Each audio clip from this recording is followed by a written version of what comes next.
Hello friends, তোমাদেরকে আরেকবার অনামিকা simple রেসিপিতে স্বাগত। আজকে আমি আমার বাটার চিকেন রেসিপিটা তোমাদের সাথে শেয়ার করব। এটা খেতে কিন্তু একেবারে রেস্টুরেন্টের মতো হয়, অথচ আমি একেবারেই ঘরোয়া উপকরণ দিয়ে করব, যেগুলো খুব সহজেই আমাদের বাঙালি ঘরে অ্যাভেলেবেল থাকে। তাহলে তোমরা অবশ্যই শেষ অবধি থেকো, আমার চ্যানেলটা সাবস্ক্রাইব করে দিও, বেল আইকনটা প্রেস করতে ভুলো না। তাহলে চলো রান্নাটা শুরু করি। বাটার চিকেন করতে সবার আগে আমি ম্যারিনেশনের জন্য জিনিস রেডি করে নিচ্ছি। আমি 2 টেবিল স্পুন সর্ষের তেল দিচ্ছি।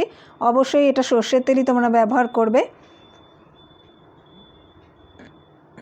2 টেবিল স্পুন কাশ্মীরি লাল পাউডার দিচ্ছি। কাশ্মীরি লাল পাউডারই এখানে ব্যবহার করতে হবে, কেন কিনা আমি এটা কালারের জন্য দিচ্ছি, ঝালের জন্য নয়। এটাকে খুব ভালো করে মিক্স করছি। এইভাবে এটাকে মিশিয়ে নিলে খুব সুন্দর কালার আসে, অন্য কোনো ফুড কালারের কোনো প্রয়োজনই হয় না। আমি এই বাটার চিকেনটা একেবারে ঘরোয়া ইনগ্রিডিয়েন্টস দিয়েই তৈরি করব, মোটামুটি বাঙালি ঘরে যা পাওয়া যায়। আমি ক্রিম টিম কোনো কিছুরই ব্যবহার করব না। 2 টেবিল স্পুন হাং কাট দিয়ে দিলাম। এবার এই দইটাকে খুব ভালোভাবে মিশিয়ে নেব। দেখতেই পাচ্ছ কি সুন্দর কালার অলরেডি এসে গেছে এটার।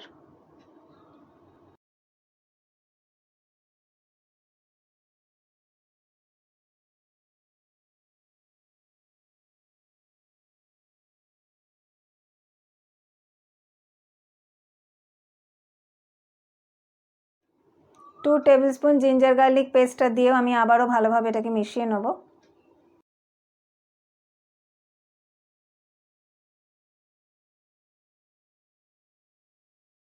এরকম এক টুকরো লেবুর রস দিয়ে দিচ্ছি।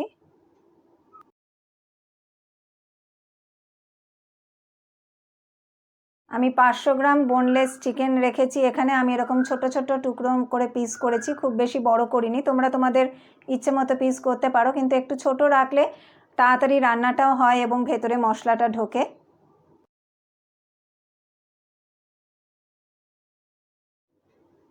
আমি স্বাদ অনুযায়ী নুন দিয়ে নিলাম। এবারে এটাকে আমি খুব ভালোভাবে মিক্স করে নেব। এটা মিক্স করা হয়ে গেলে এটাকে আমি 1 ঘন্টা ফ্রিজে রেখে দেবো, ম্যারিনেট হতে সময় দেবো কিছুক্ষণ।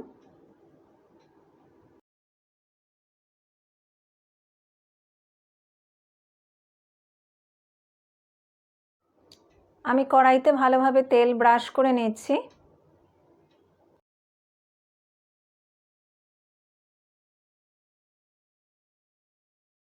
চিকেনটা আমার 1 ঘন্টা ম্যারিনেট করে রাখা হয়ে গেছে। এবার আমি কড়াইতে একে একে চিকেনের পিসগুলো দিয়ে দিচ্ছি।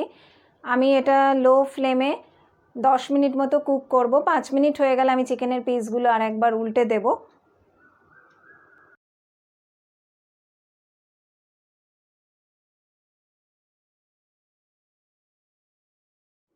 পাঁচ মিনিট হয়ে গেছে, আমার একটা দিক হয়ে গেছে চিকেনের। এবার আমি প্রতিটা পিসকে উল্টে দেব। যেহেতু পিসগুলো বেশ অনেকটাই ছোট করেছি আমি, আমার 10 মিনিটের বেশি সময় লাগবে না চিকেনটা সেদ্ধ হতে। চিকেনগুলো আমার দু পিঠই ভালোভাবে ফ্রাই করা হয়ে গেছে, খুবই সফট হয়ে গেছে। এবার আমি এই চিকেনটাকে তুলে নেব। এইভাবে আমি বাদবাকি চিকেনগুলোকে ফ্রাই করে নেব। কড়াইতে আমার সামান্য একটু তেল রয়েছে, আমি আরও 1 টিস্পুন বাটার এতে দিয়ে দিলাম। 6-7 কোয়া মতন রসুন দিয়ে হালকা ফ্রাই করে নিচ্ছি।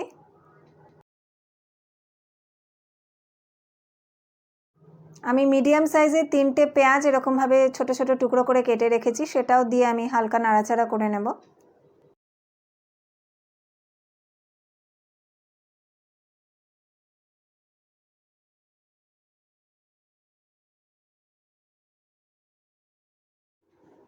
তিন চার টুকরো এরকম ছোট ছোট আদা স্লাইস আমি দিয়ে দিলাম।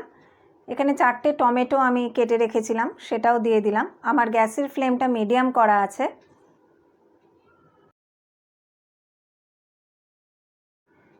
ছোট বাটির 1 বাটি এরকম কাজু আমি রেখেছি, সেটাও আমি দিয়ে নিচ্ছি। দিয়ে আমি কিছুক্ষণ এটাকে ভেজে নেব। 1 টিস্পুন কাশ্মীরি লাল পাউডার অ্যাড করে দিলাম এতে।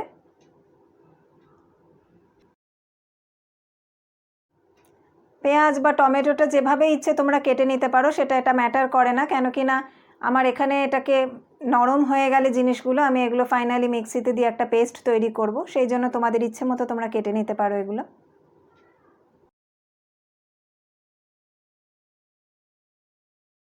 1 কাপ মতন এবার আমি গরম জল দিয়ে দিচ্ছি। ফ্লেমটা আমার মিডিয়ামেই থাকবে। এবার আমি ঢাকা দিয়ে টমেটোটা মেল্ট না হওয়া অবধি এটাকে কুক করব। 5 মিনিট হয়ে গেছে, অনেকটাই হয়ে এসছে, কিন্তু আরও কিছুটা সময় দেব, টমেটোটা আর একটু নরম হবে, তাই আমি এটাকে আরও 5 মিনিট ঢাকা দিয়ে রাখবো। টমেটোগুলো নরম হয়ে গেছে, আমার 10 মিনিট সময় লাগলো এটা করতে। এবার আমি গ্যাসের ফ্লেমটা অফ করে দিচ্ছি, ঠান্ডা হলে এটা একটা মিক্সিতে পেস্ট তৈরি করব। ওই মিশ্রণটি ঠান্ডা হয়েছে পর সেটার একটি আমি পেস্ট বানিয়ে নিয়েছি, সেটাকে এবার আমি স্ট্রেনারে খুব ভালো করে ছেঁকে নিচ্ছি পেস্টটাকে।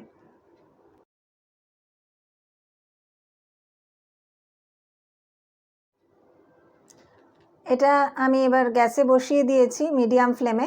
স্বাদ অনুযায়ী নুন দিয়ে নিলাম, 2 টিস্পুন চিনি দিচ্ছি, তোমরা তোমাদের টেস্ট অনুযায়ী দিও। 1 টিস্পুন বাটারও দিয়ে নিলাম, দিয়ে এবার এটাকে আমি ঢাকা দিয়ে 10 মিনিট হতে সময় দেবো। আমি ঢাকাটা খুলে নিয়েছি, 10 মিনিট আমি হতে সময় দিয়েছিলাম এই গ্রেভিটাকে। আমার গ্রেভিটাতে এরকমই কালার এসছে, তোমরা চাইলে আরেকটু কাশ্মীরি লাল এতে ইউজ করতে পারো। আমি বেশি কিছু করিনি, ফুড কালারও দিইনি, কালারটা অত ম্যাটার করে না, এটা খেতে কিন্তু রেস্টুরেন্টের মতনই টেস্ট হয়, একবার তোমরা অবশ্যই বানিয়ে ট্রাই করো। এবারে আমি চিকেনের পিসগুলো এতে দিয়ে নিলাম।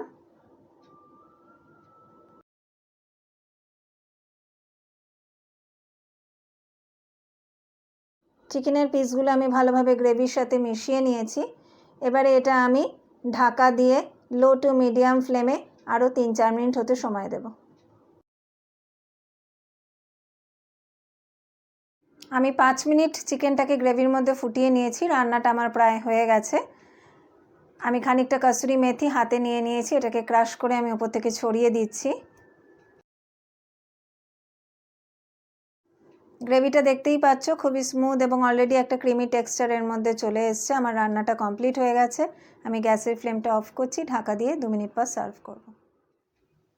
ওপরে বাটার কিউব দিয়ে আমি অলরেডি আমার বাটার চিকেনটা সার্ভ করে দিয়েছি। আর আমি যেহেতু ফ্রেশ ক্রিম ব্যবহার করছি না, কেন কি না সবার বাড়িতে সবসময় ফ্রেশ ক্রিমটা অ্যাভেলেবেল থাকে না, এখানে আমি 2 টেবিল চামচ কাজু বাদাম বাটা আর 2 টেবিল চামচ টক দই ভালোভাবে ফেটিয়ে নিয়ে এটাই ওপর থেকে আমি ছড়িয়ে দিচ্ছি। এটাই অনেকটা রেস্টুরেন্টের মতো লুক দেয়, আর খেতে তো অবশ্যই ভীষণই ভালো হয়। তোমরা অবশ্যই এটা বাড়িতে ট্রাই করো। তোমাদের এই বাটার চিকেন রেসিপিটা কেমন লাগলো আমাকে কমেন্টসে জানিও, আর যদি ভালো লাগে তাহলে অবশ্যই লাইক করে দিও এবং বন্ধুদের সাথে শেয়ার করতে ভুলো না। সবাই খুব ভালো থেকো, সুস্থ থেকো, নমস্কার।